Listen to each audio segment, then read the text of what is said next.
Si hacemos un recuento rápido, el lunes vimos el tema de los suelos y de las reacciones con la cal, recordando que esta ponencia será retransmitida el martes vimos la determinación del porcentaje óptimo de cal para su proyecto de estabilización, y el día de ayer, miércoles, vimos el tema de diseño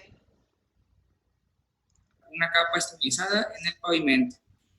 Aprovecho también para agradecer todos los correos a nuestros amigos de Colombia que nos han estado por ahí escribiendo, de Perú,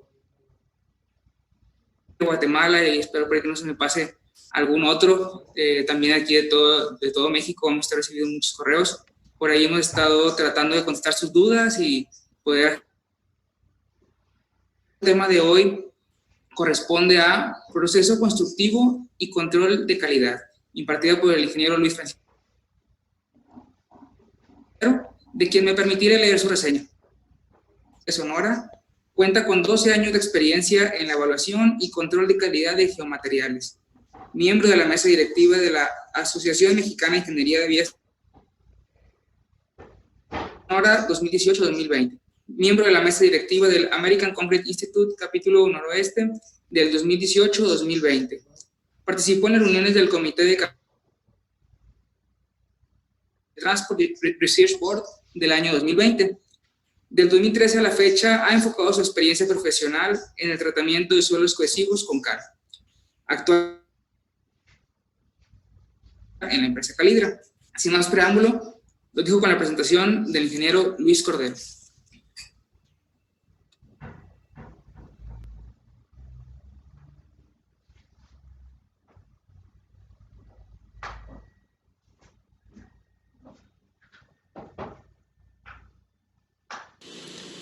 Hola amigos, bienvenidos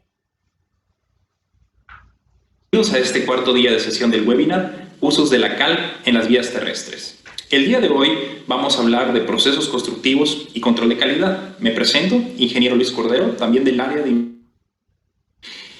Haciendo una breve reseña de lo que hemos visto hasta el día de hoy, el día lunes el ingeniero Javier Castañeda nos habló de qué suelos son susceptibles al tratamiento con cal y qué tipo de cal. El día martes o el segundo día nos hablaron de cómo determinar los porcentajes de cal. Estuvo a cargo la charla del ingeniero José Luis Silva. Vimos dos métodos por valores de pH y el segundo un nomograma que correlaciona el índice plástico con el porcentaje que pasa la malla 40 del suelo que se está analizando. El día nos habló sobre la influencia de capas estabilizadas en diseños de pavimentos. Y bueno, sin más preámbulos, comencemos con el tema del día de hoy. Su ejecución de obras, sin duda alguna, el reto consiste en replicar lo que el diseñador planteó para lograr en la realidad el comportamiento esperado. Pavimentos como vida útil. ¿Y por qué digo que es un reto? Porque la construcción y la ejecución de obra se ve envuelto por bastantes variables. Por nombrar algunos, el acceso a la obra, qué tan complicado o fácil es acceder a la zona de ejecución, equipos disponibles para la realización de los trabajos y múltiples factores que plantear cómo con diferentes técnicas y maquinarias podemos llevar la ejecución de capas estabilizadas con cal. Y de igual forma, qué control de calidad o puntos en el control de calidad sea llevada con éxito y que podamos representar en la realidad lo que en el diseño se planteó, todo lo que vimos de pruebas previas para lo que podamos replicar en campo. Y para lograr un buen proceso constructivo vamos a englobarlo en 5 puntos claves. El primero, el tipo de cal que vamos a utilizar, en qué presentaciones y cuidados debemos de tener con la cal que vamos a utilizar para el proceso constructivo. Vamos a ver también los equipos de dosificación que existen en el mercado y qué características tiene cada uno de ellos, desde los equipos convencionales, equipos de uso agrícola y los más tecnificados que son los estabilizadores más modernos que podemos encontrar en el mercado. Vamos a hablar de los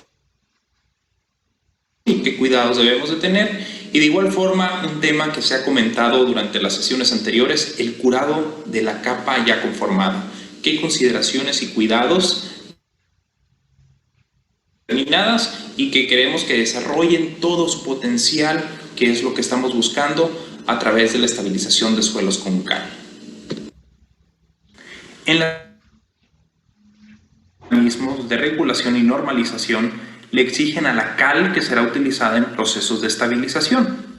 En las primeras dos filas tenemos a dos entidades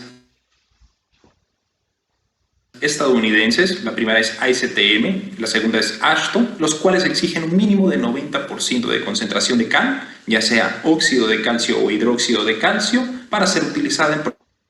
Tenemos dos organismos mexicanos, el primero que es el ONCE y el segundo la Secretaría de Comunicaciones y Transportes, por sus siglas SCT, los cuales marcan que para que una calización, llámese cal viva o cal hidratada, debe de contener un mínimo de 80% de concentración de esos dos elementos. De igual forma tenemos una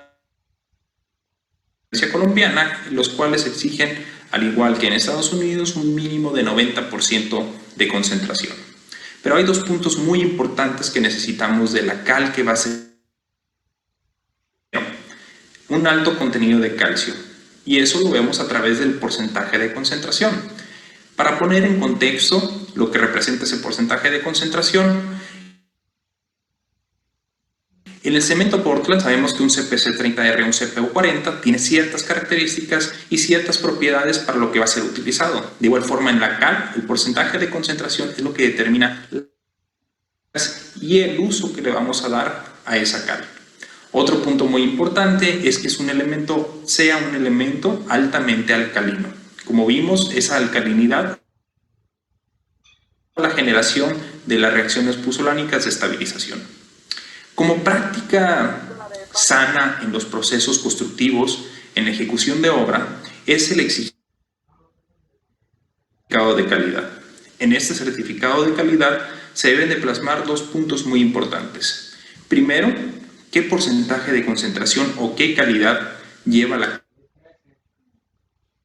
que sea acorde a las exigencias de la normatividad con la que estemos trabajando.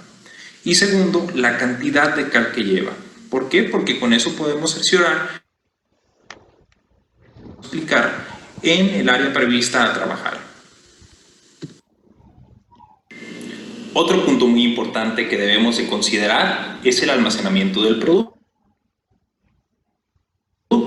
Y este está en función de tres características: el tipo de obra, las condiciones del suministro y los avances de obra. Es decir, no es lo mismo, no voy a tener el mismo espacio de almacenamiento si hago la rehabilitación en una zona urbanizada con concentración de población, a que si lo hago en un camino o en una carretera fuera de concentraciones de población. Voy a tener diferentes condiciones y me ayuda o me beneficia para tener mejores condiciones de almacenamiento. Y de igual forma, las condiciones del suministro siempre deberán de ir de la mano con si tengo equipo tecnificado o equipo convencional. Y todo esto concluye con los avances de obra. Se deben de adecuar estas presentaciones para que sean acorde al proyecto. Como ejemplo tenemos las presentaciones en big bag o en megabolsa, los cuales tienen la característica que pueden almacenar en cal viva de una cal hidratada de 0.9 a 1.1 toneladas. Los cuidados que debemos de tener en obra con estas presentaciones es almacenarlos cerrados hasta su empleo en un sitio sobre tarimas y cubiertos, evitando que la lluvia los moje. La ventaja que nos brinda esta presentación es que podemos almacenar el producto, evitamos que tenga contacto con intemperie, y eso garantiza pues que el producto va a tener su reactividad por mayor tiempo. Otra presentación en la que puede llegar el producto a nuestra obra es la versión a unidades de volteo o unidades cerradas, las cuales son, como en México lo conocemos, las primeras de volteo son góndolas con capacidad de 30 metros cúbicos y las 25 a 30 metros cúbicos. En óxido de calcio es importante mencionarlo, los pesos volumétricos. El óxido de calcio tiene un peso volumétrico de 1 a 1.1 toneladas, de 0.6 a 0.65 toneladas metro cúbico. Es decir, en una góndola de volteo o camión de volteo de 30 metros cúbicos de capacidad podrán llevarme 18 a 19 toneladas de cal hidratada. Y bueno, ¿por qué insistir en este tema de las presentaciones y la forma en la que puede llevar la obra o a nuestro proyecto? Bueno, porque en alguna ocasión me comentaron, les platico la anécdota, oye Luis, pues está muy bien el tema de la estabilización, pero también sacos de 25 kilos o abriendo sacos de 25 kilos. Y mi respuesta fue la siguiente: siempre debemos encontrar la presentación adecuada a nuestro proyecto. Si bien es una presentación de 25 kilos, esos se pueden adecuar para pequeños proyectos de estabilización. Sin embargo, si voy a tener grandes tramos por trabajar o grandes zonas de trabajo, en este caso de caminos, pues lo más importante es siempre buscar la mejor condición de presentación que se adecue y que me facilite el proceso. Y obviamente la presentación evitar que tengamos que tener una cuadrilla que esté abriendo sacos sin contacto con el producto. De igual forma, el almacenamiento es importante porque en la imagen que tenemos lo que sucede cuando el óxido de calcio se ve expuesto a lluvias. Ese óxido de calcio se almacenó porque no se utilizó en el proyecto, se cubrió con hule. El óxido de calcio en contacto con el agua se eleva a temperaturas superiores a los 100 grados centígrados. Entonces, si hubieran tenido una presentación en super saco o IPA, hubieran tenido desperdicio de ese producto. Por eso es muy importante recalcar esta parte de cuidados y que la presentación se acomode a mi proyecto, no yo tener que acomodarme a la presentación. Ahora vamos a hablar sobre el tema de dosificación. La dosificación la podemos hacer de dos formas: en sitio o en una planta de mezclado. Si lo hacemos en sitio, hay dos formas de realizarlo. Esta puede ser vía seca o vía húmeda. Cuando hablamos de vía seca, nos referimos obviamente a la cal en polvo, que puede ser en presentación de big-bag, a granel. De vía húmeda nos referimos a las lechadas de cal o slurry de cal. La planta de mezclado es lo que se conoce como el tipo Puck Mill y vamos a ir revisando cada uno. Antes de continuar analizando los procedimientos y equipos de dosificación, un punto muy importante que debemos de conocer son los kilos de cal por metro cuadrado que vamos a adicionar. Lo podemos conocer de la siguiente forma. Primero debemos de determinar el volumen del suelo que vamos a trabajar, que es el resultante de multiplicar el largo por el ancho por la profundidad de tratamiento. Es conocer la cantidad total de cal que vamos a adicionar, y ese es el resultante de multiplicar el peso volumétrico del suelo por el volumen del suelo que previamente habíamos determinado. 100 me arroja la cantidad de cal en kilos o toneladas que voy a adicionar a ese suelo. Para sacarlo en kilos por metro cuadrado, lo que hago es por la profundidad del tratamiento por el porcentaje de cal. Todo esto dividido entre 100, como lo podemos ver en la fórmula del punto número 3. Pero ahora, el dato interesante que vamos a colocar ahí. Podemos tener diferentes opciones: peso volumétrico máximo, peso volumétrico suelto, peso volumétrico natural o del lugar. ¿Cuántos kilos o toneladas de suelo es lo que voy a tratar? Porque la cal se adiciona en peso.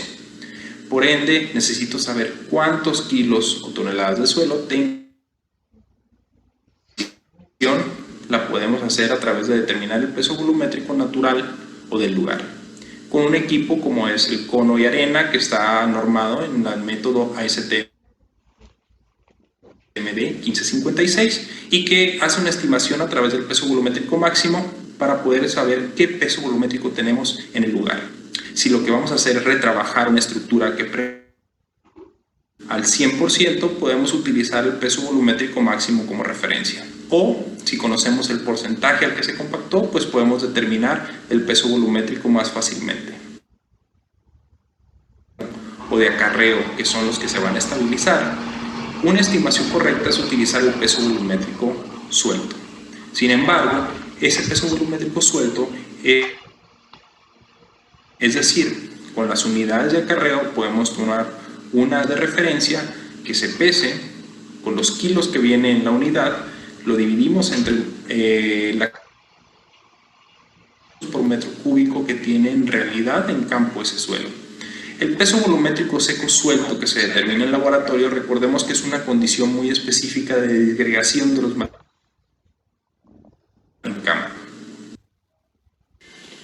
Una vez que conocemos los kilos que vamos a adicionar por metro cuadrado o la cantidad de cal que necesita mi proyecto adicionar, podemos adecuarlos o podemos determinar en base a la presentación que vayamos a utilizar, por ejemplo en este caso, como podemos ver en la diapositiva que son super sacos, cómo hacer esa distribución en campo. Y cómo voy a ir distribuyendo acá, a qué tanta distancia voy a ir colocando un bitback en base al peso que éste contenga. Y es el resultante de aplicar la sencilla fórmula que vemos ahí, que es distancia de sacos, que es en promedio que trae cada bitback por la longitud del tramo que vamos a tratar entre la cantidad de cal en la sección, es decir, la cantidad total de cal. Vemos que es el resultante de esa multiplicación. Por ejemplo, si el bitback pesara 1.5 toneladas y supongamos que vamos a trabajar 100 metros de largo y que esos 100 metros me den más, entonces cada 14 metros iré colocando un bitback con el peso de 1.5 toneladas en promedio. Y abajo vemos las fórmulas que ya vimos en la diapositiva anterior, cómo determinar la cantidad de cal requerida para esa sección.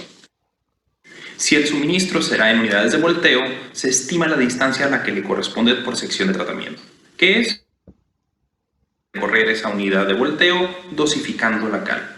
Y esto lo podemos estimar con la fórmula que tenemos ahí en el esquema, en el dibujo, que son toneladas de cal en el vehículo entre la multiplicación de la densidad del suelo por el porcentaje de cal, por el ancho, por el espesor de tratamiento. Como podemos ver, si tenemos una unidad que lleva, como en el ejemplo, estimamos un peso volumétrico de 1.48 toneladas por metro cúbico, supongamos que es un 3% de tratamiento por un 8 metros de ancho. Pues si ponemos esos valores en la fórmula que acabamos de comentar, pues nos da que ese camión en el arrastre debe de alcanzar. ¿Okay? Eso es para controlar a volteo y la dosificación en campo. Como podemos ver en el siguiente video, cuando utilizamos presentación o en super sacos, megabolsas, siempre debemos de tener un equipo que nos va a auxiliar a terminar de realizar la dosificación. En este caso lo hacemos con la motoconformadora. A terminar de distribuir en toda la capa que vamos a estabilizar el total de producto de, llámese óxido de calcio o hidróxido de calcio que se va a utilizar. En el video pueden ver ustedes cómo hace ese trabajo. ¿Por qué? Porque cuando hacemos la descarga en un camión de volteo o que abrimos un bitback, pues la carga queda en una zona puntual, se tiene que descender en el total del área que se va a trabajar. Pues bien medido, bien ubicado en la zona de trabajo para que no nos falte cal en el proceso de aplicación de dosificación en nuestro suelo. Y bueno, dentro de los equipos especializados, como podemos ver en las siguientes imágenes, que son catálogos o fichas técnicas de 3 equipos, hay equipos especializados. Esos equipos especializados, la característica que tienen es que nos garantizan a través de un sistema computarizado que se va a distribuir los kilos por metro cuadrado. En el primer catálogo podemos ver un equipo que se acopla a un tractor agrícola, tiene capacidad de 3 metros cúbicos, quiere decir que si lo cargáramos con óxido de calcio pudiéramos distribuir aproximadamente. es para pequeñas obras, pero se adecúa bastante bien a pequeños proyectos, pequeñas áreas de trabajo. El equipo que vemos en la parte de medio, el catálogo de medio, de 10 metros cúbicos. Si fuera óxido de calcio, podríamos cargar hasta 10 toneladas aproximadamente. Este equipo requiere de un equipo auxiliar de arrastre para poder que pueden hacer la dosificación. Aún tienen una forma de controlar, aún incrementando la velocidad, que se distribuyan exactamente de los kilos por metro cuadrado que el proyecto requiere. El último equipo es de los más novedosos o de los más tecnificados, por así decirlo. Es un equipo autopropulsado, ¿ok? Es para grandes proyectos y ese tiene una capacidad que puede dosificar hasta 16 toneladas. La velocidad de dosificación va en relación a la velocidad de avance que le demos al vehículo y tiene unas espreas de dosificar y de que el producto salga y sea colocado exactamente a la concentración que requerimos. En la parte de control de calidad vamos a ver cómo cerciorar cuando utilizamos estos equipos para poderlos calibrar. En el siguiente video podemos ver el procedimiento de cómo se carga uno de estos equipos. Estamos hablando de cúbicos. Lo que hacemos es que se conecta la pipa presurizada. Estos equipos son cargados con pipas presurizadas, es decir, que a presión inyectan el producto, se conecta por medio de una manguera, se carga y después con un equipo de arrastre es como lo podemos mover a través de las diferentes áreas del proyecto. La gran ventaja de estos equipos es que pues, nos brindan una velocidad de dosificación. En específico, el video que estamos viendo es un proyecto de una ampliación, una construcción nueva de la planta de Kia en Nuevo León. Entonces ahí estaban ocupando aproximadamente era la demanda que ellos necesitaban por los tiempos de obra, y pues estos equipos se adecuaron de forma perfecta a sus necesidades. Cabe recalcar que estamos hablando de la línea Strummaster, que digamos que son los que están enfocados 100% para temas de estabilización, pero hay otras marcas, hay otros mecanismos de dosificación. Siempre debemos de cerciorarnos que sea el adecuado al proyecto, ¿no? Pueden ser equipos de menor capacidad, pero a lo mejor mi proyecto así lo demanda y empata las necesidades de mi proyecto y la maquinaria disponible. Otra forma de hacer la dosificación en campo del producto de la cal es a través de lechadas de cal o de slurries, como se conoce también en el mercado americano. Esto consiste, como podemos ver, en pues, generar una solución de agua con cal, la cual a través de especializadas y diseñadas para eso, pues hacer la dosificación en campo, ¿no? Vamos a ver a detalle el funcionamiento de este equipo en el siguiente slide.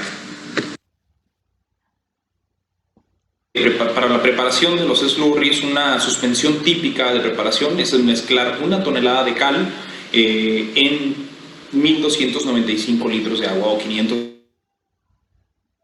2.271 litros o 600 galones de suspensión, que contiene aproximadamente un 30% de sólidos de cal, que más o menos es a lo que están diseñadas las espreas convencionales.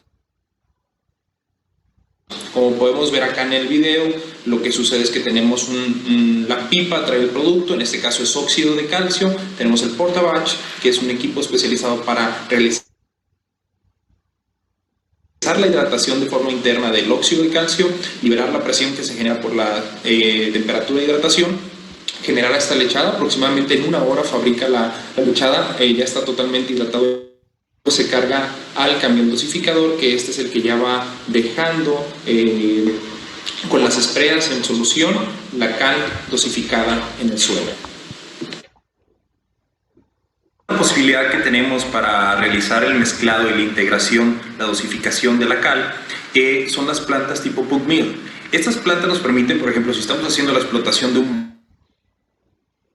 materiales que no cumplía con las características de forma natural, pero al adicionarle un porcentaje de cal podemos hacerlo cumplir con especificaciones, pues bueno, podemos hacer ese trabajo es decir, no se tiene que trasladar al sitio para hacer el trabajo de dosificación e integración, y esto lo podemos hacer con este tipo de plantas. Y su funcionamiento es muy sencillo. Tiene una tolva receptora del suelo que se va a estabilizar, una tolva receptora de la cal. Estos, por medio de una manta, entran a la zona del pulp mill, que el pulp mill se encarga con espátulas de mezclarlo, de integrar la humedad. La versatilidad de estos sistemas es que podemos cargar los camiones de volteo directamente para que vayan a la zona de colocación, y podemos aprovechar las extendedoras de carpetas asfálticas. Podemos hacer extender este producto del mezclado en el pulp mill, del suelo con la cal, extenderlo ya con la humedad óptima en el proceso de cierre de la capa, ¿no? Es una ventaja este equipo cuando tenemos esas condiciones de materiales de banco que es necesario estabilizarlos para...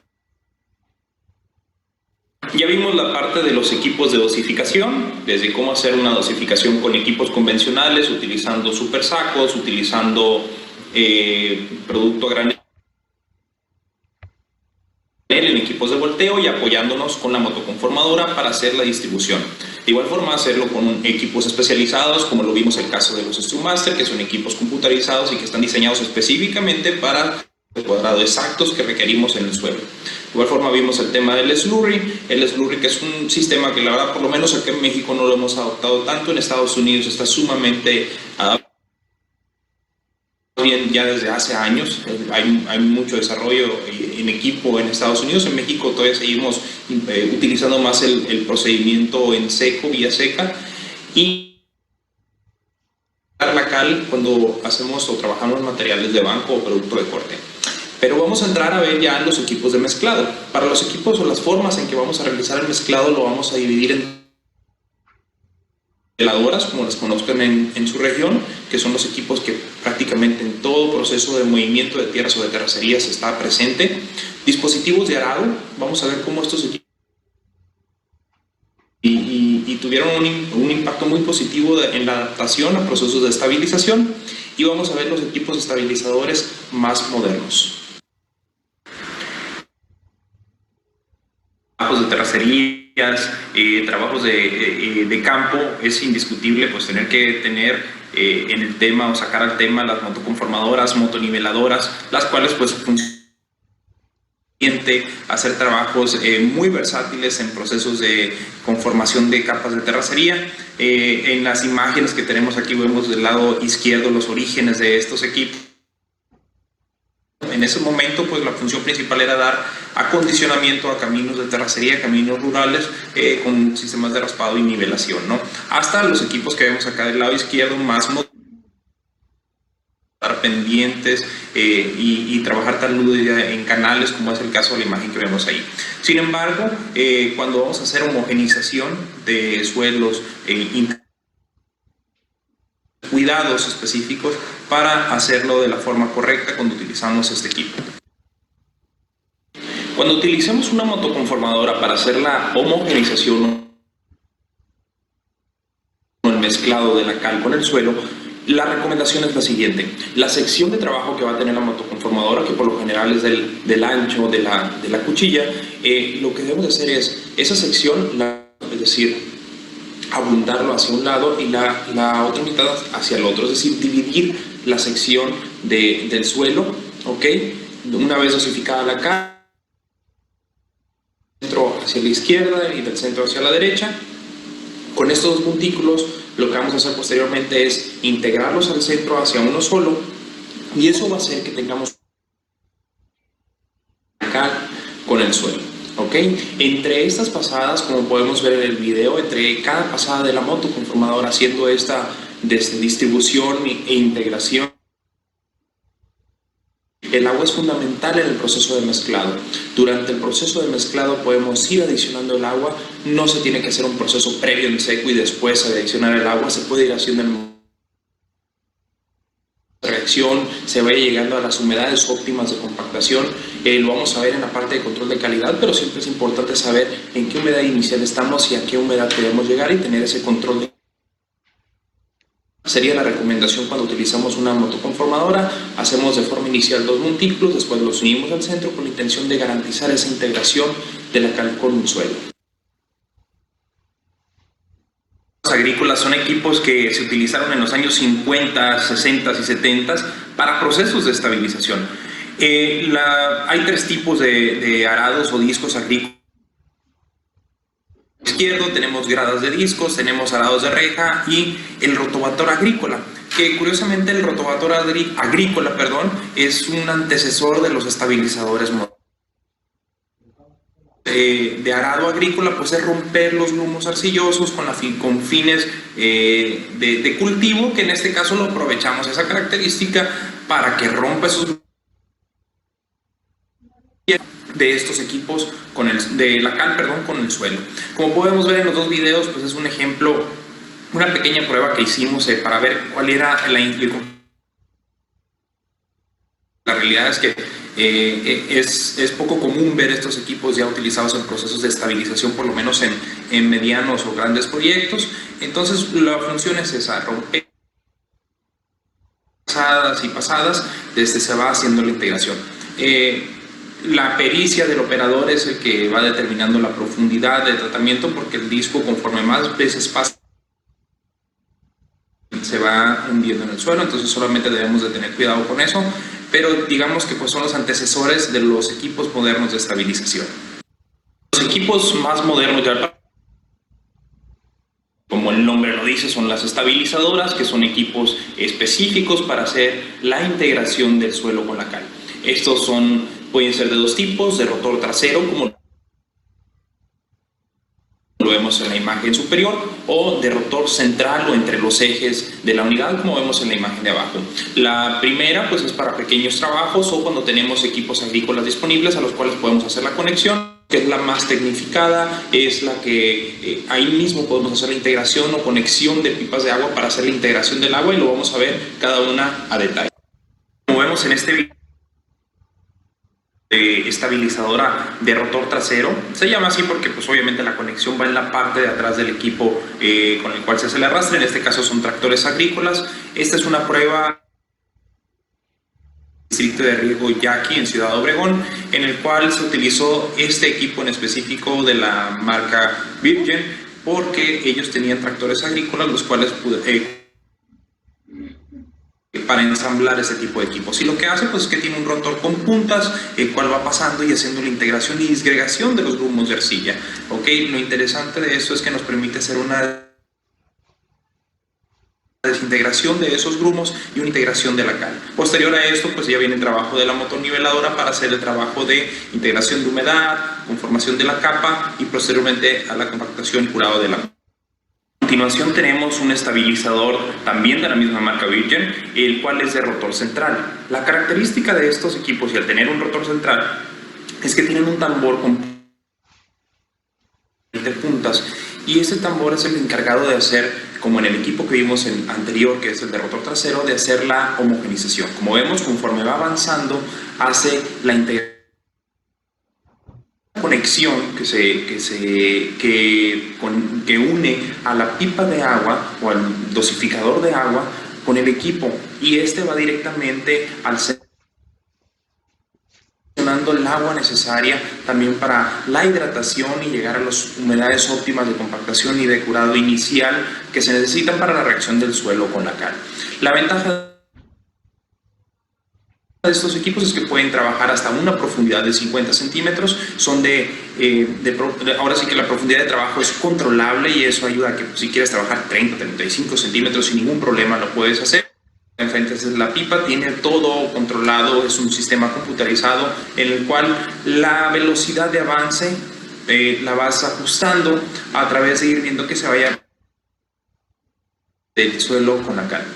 Dependiendo del porcentaje que se utilice, si es cal hidratado o cal viva, se puede hacer en una sola pasada de integración, o se puede hacer una sola pasada, dejar 1 o 2 horas de humedad y después hacer una segunda pasada de corrección de humedad y de reintegración que le ayuda a que haya una mejor homogenización en el suelo. Pero digamos que estos son los equipos o las versiones hay de otras marcas, de Caterpillar, Womack, que tienen estos sistemas, pero es el mismo principio, ¿no? Son rotores centrales que tienen esta característica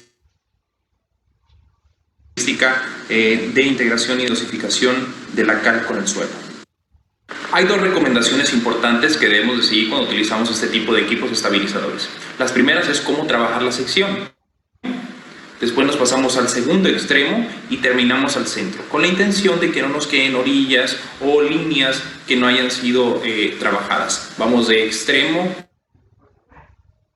nos venimos ahora sí que cerrando la sección trabajada para que en el centro tengamos la homogenización. Eso hace que no queden juntas o uniones donde no se haya mezclado o trabajado.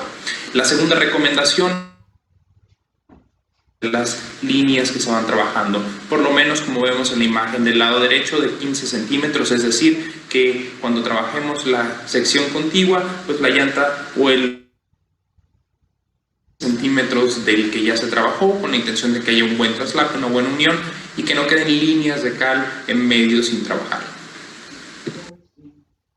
Ahora vamos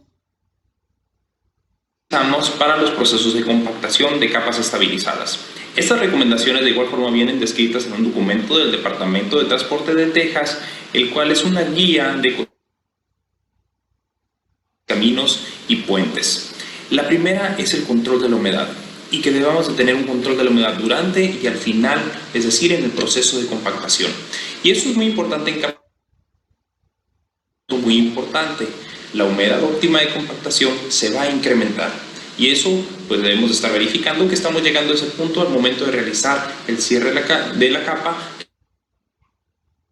De igual forma, en el segundo punto hace una recomendación que se enfoca a que las pasadas con los equipos compactadores pues tengan un traslape entre sección y sección con la intención de que tengamos una compactación homogénea que se está compactando. En el tercer punto se enfoca al tema de los retrabajos. Si tenemos zonas abombadas o que se nos pasó de humedad, pues hay que hacer un retrabajo, escarificación, volver a para el cierre de la capa se recomienda hacer una fine de 1/4 de pulgada, retirar ese material suelto y después hacer pasadas con rodillo neumático que se nos servirá para hacer el cierre y sellado de la capa totalmente. Pero un punto muy importante que siempre debemos de recordar en el proceso de compactación es que nuestro peso volumétrico máximo, en la presentación que tuvimos en la primera sesión, vimos que al efecto de floculación y aglomeración que se genera en los suelos estabilizados, tenemos una disminución. Por lo general anda entre 30 y 50 kilogramos, pero es un comportamiento esperado. Que mi peso volumétrico máximo, por ejemplo, ande en 1600 y mi peso podemos encontrar en 1590, 1580. Por eso es importante que tengamos ese dato o ese valor. ¿Qué peso volumétrico máximo tengo con el suelo una vez que se la verificar en campo? Muchas veces nos han dicho, oye Luis, ¿sabes qué? Estoy compactando y no me llego al porcentaje necesario, y muchas veces es porque tenemos la referencia de la compactación. Bueno, una vez que tenemos nuestra capa compactada, sigue el proceso de curado. ¿Ok? El proceso de curado, hay algunas recomendaciones que me gustaría compartir con ustedes el día de hoy. El Transporte de Texas nos dice que si tenemos un suelo con índice plástico menor a 35, es decir, la condición natural de ese suelo antes de ser estabilizada era un índice plástico menor a 35, requerirá, si el índice plástico era mayor a 35, requerirá hasta 5 días de curado. ¿Ok? Pero podemos hacer lo siguiente: si vamos a colocar una que se estabilizó, podemos evitar estos curados o estos días que se tiene que estar curando la capa. Estos días, si la capa va a estar expuesta, lo que debemos de hacer es evitar que lo que estamos haciendo son reacciones de tipo puzolánicas, ¿ok? Silicatos de calcio hidratados y aluminatos de calcio hidratados, que se están formando y que requieren del agua para seguir favoreciendo esa reacción, que sigue incrementándose la resistencia, que es lo que estamos buscando. De igual forma, un punto que podemos hacer es colocar alguna membrana asfáltica, ¿ok? Con la intención de proteger la pérdida de humedad con relaciones de 0.23 a 0.9 litros por metro cuadrado aproximadamente. No queremos que penetre en la capa, lo único que queremos es que para seguir favoreciendo estas reacciones puzolánicas. Vamos a revisar algunos puntos de control de calidad, los cuales deben de acompañar siempre a nuestro proceso, que tengamos éxito y que alcancemos los objetivos que nos planteamos en esa capa estabilizada. Vamos a revisar la distribución de la cal, la disgregación que estamos logrando principalmente de los grumos arcillosos, es decir, en la integración de la cal con el suelo y qué profundidad estamos alcanzando. Un punto importante es que estemos garantizando que estamos dosificando la cantidad de cal en kilos por metro cuadrado que necesita nuestro proyecto. Cuando utilizamos equipos dosificadores especializados, como vemos en la imagen del lado izquierdo, existen o vienen equipados con muestreadores, que son rectángulos de dimensiones conocidas, en los cuales se colocan sobre el paso del equipo dosificador, se levantan y se pesan y que hacen de peso entre el área de la sección que se tomó, y se corrobora que se estén adicionando los kilos por metro cuadrado a los cuales está calibrado el equipo. Cuando el producto a granel en unidades de volteo y que la dosificación es en super sacos o este tipo de unidades que les comentaba volteo, ahí la recomendación es señalar en el suelo desde a cada que tanto debo de ir dejando los super sacos o a la distancia o la sección que puedo trabajar con esa unidad de volteo que ha llegado a mi proyecto, con la intención de que nos cercioremos de que se está distribuyendo en la zona donde debe ser, ni más ni menos, porque si no tenemos claro eso y abarcamos más área con la misma, corremos el riesgo de disminuir el porcentaje de concentración. Por eso siempre que nos llegue producto a la obra tenemos que estar, si utilizamos equipos especializados, seguros de que está bien calibrado, y si lo hacemos con o feedback, hacer esta matriz para definir la sección en donde voy a trabajar y hasta dónde me alcanza para trabajar. Es importante que disgregación de los grumos de arcilla, es decir, que estos grumos arcillosos se puedan romper y que pueda interactuar la cal con el total de arcilla que está presente en ese suelo. Con esta disgregación de gravas o bóledos que pueden estar en cualquier suelo de forma natural o adicionada. Nos referimos a la parte fina donde están los grumos arcillosos, buscamos esa desintegración. El departamento de transporte de Texas, en la tabla que podemos ver del lado derecho, nos hace algunas recomendaciones de qué porcentajes mínimos deben de pasar, ¿okay? Cada malla, partiendo aproximadamente, dice, bueno, luego 3/4 un 85% y la malla número 4 por lo menos el 60%, es decir, que hay una buena disgregación con esa finalidad de que se pueda integrar de buena forma la cal en ese suelo. Y nos hace también una recomendación, creo que por ayer se hacía esa pregunta, oye, a ver, mezclé la cal con el suelo, ¿cuánto tiempo tengo antes de poderlo? Es decir, dejarlo mezclado sin que se compacte, ¿cuánto tiempo dura? Aquí hay una recomendación importante. Podemos dejar esa mezcla del suelo cal hasta 3 días. Podemos dejarla y no vamos a tener alguna afectación o no tendríamos que hacer alguna corrección, a lo mejor adicionando porcentajes adicionales de cal. Pues ponerla de nuevo en condiciones de humedad óptima de compactación para poder cerrar esa capa. Después de 72 horas o 3 días, la recomendación es que se haga una corrección del porcentaje de cal, que se adicione un 25% del total del porcentaje que se iba a adicionar. Es decir, si íbamos a adicionar un 4%, que podamos adicionar un 1% más con la intención de hacer una corrección por aquello que se haya perdido en recarbonación expuesta a la intemperie. De igual forma, debemos de verificar la profundidad a la que estamos trabajando.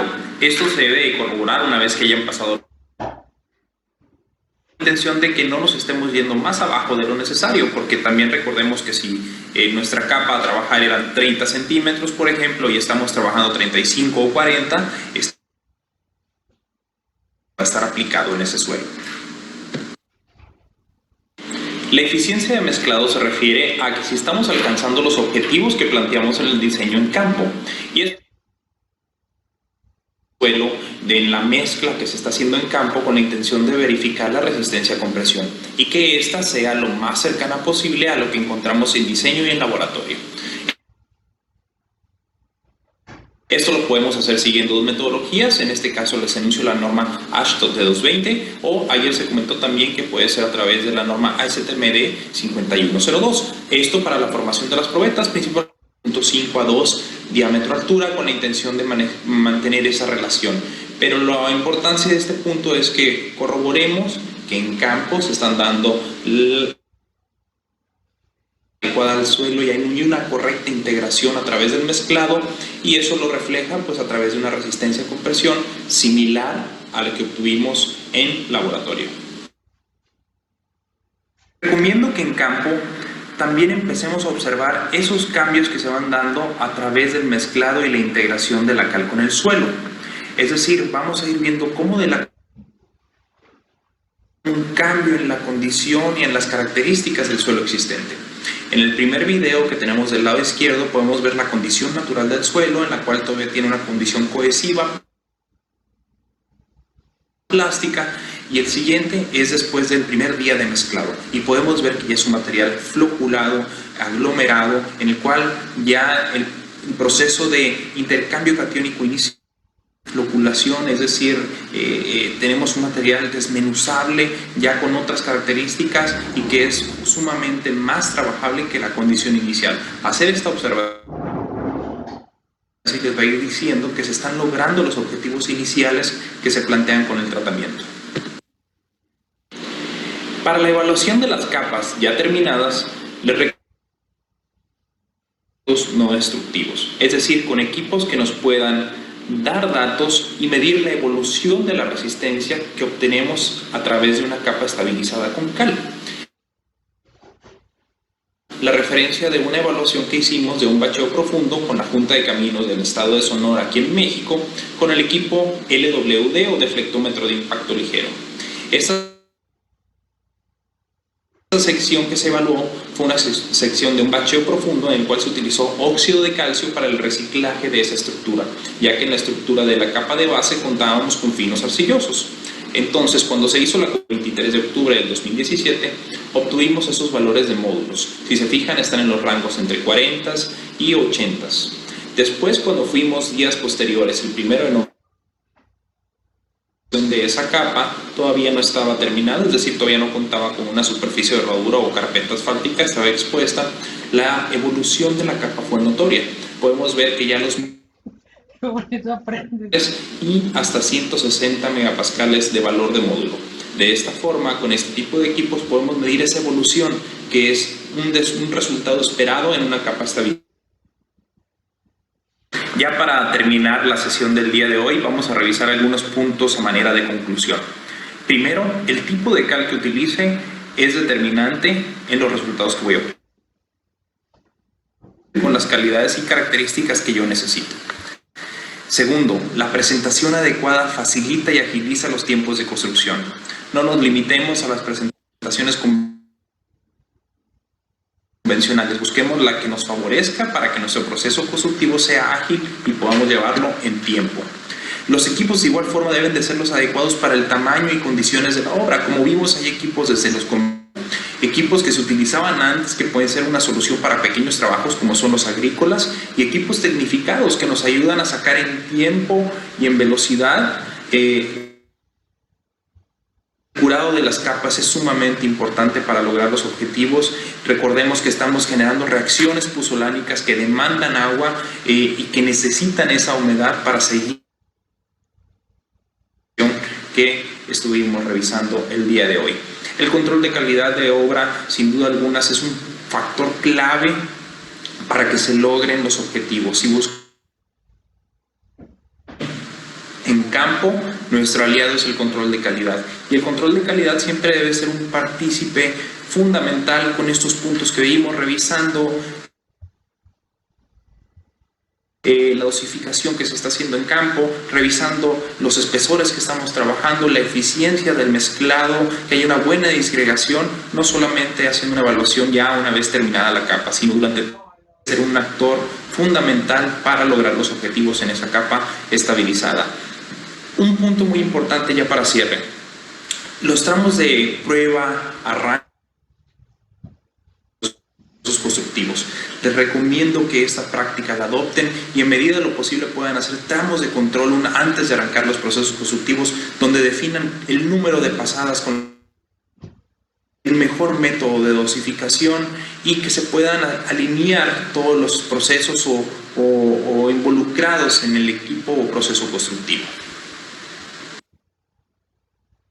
Agradecer la oportunidad que me dieron el día de hoy de presentar este tema con ustedes, de escucharme. Les dejo mis contactos ante cualquier duda. Mi correo electrónico es lcordero@calidra.com.mx. De verdad agradecemos el que hayan estado el día de hoy con nosotros revisando este tema. Quedo a sus órdenes. Por su atención, muchas gracias.